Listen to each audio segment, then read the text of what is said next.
In the holy city of Mecca, more than 14 centuries ago, a man stood against one of history's greatest calls to faith. He wasn't a stranger to the Prophet Muhammad. He was his own uncle. But instead of loyalty, he chose open hostility. This is the story of Abu Lahab, the man whose name was eternally recorded in the Qur'an. Abu Lahab, whose real name was Abd al-Uzza ibn Abd al-Muttalib, was a respected leader among the Quraysh tribe. He was wealthy, powerful, and proud. His nickname, Abu Lahab, meaning father of flame, came from his bright complexion, but would later take on a darker meaning. When the Prophet Muhammad, peace be upon him, first gathered his family on Mount Safa to announce his divine message, Abu Lahab was among them. And as the Prophet called his kin to worship one God, Abu Lahab interrupted, shouting words of rejection that would echo through time. According to Sahih Bukhari, when the Prophet said, "I am warning you of a severe punishment," Abu Lahab angrily replied, "May you perish for this. Did you gather us for this?" In that moment, a revelation came down. Perish the hands of Abu Lahab, and perish he. His wealth and gains will not help him. He will burn in a fire of blazing flame. Surah Al-Masad 111, 1-3. It was the only chapter of the Qur'an that directly named an enemy of the Prophet.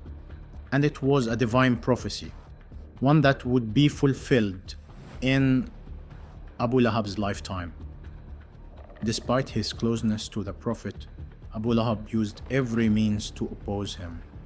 He mocked the message, spread rumors, and pressured others to reject Islam. His wife, Jamil, also joined his campaign, ridiculing the Prophet in public and placing thorns on the paths he walked.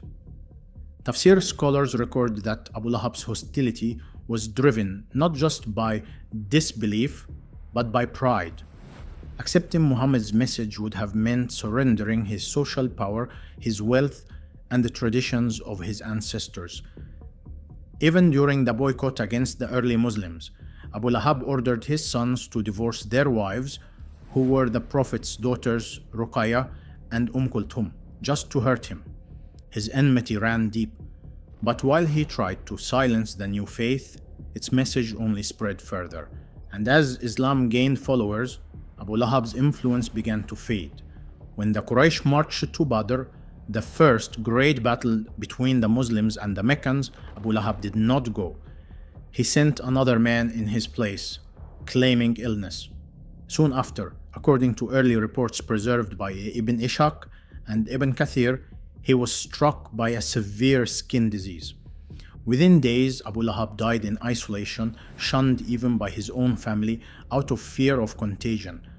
The prophecy of Surah Al-Masad had come true. Abu Lahab's story is not merely one of defiance. It's a lesson in pride, arrogance, and the consequences of turning away from truth.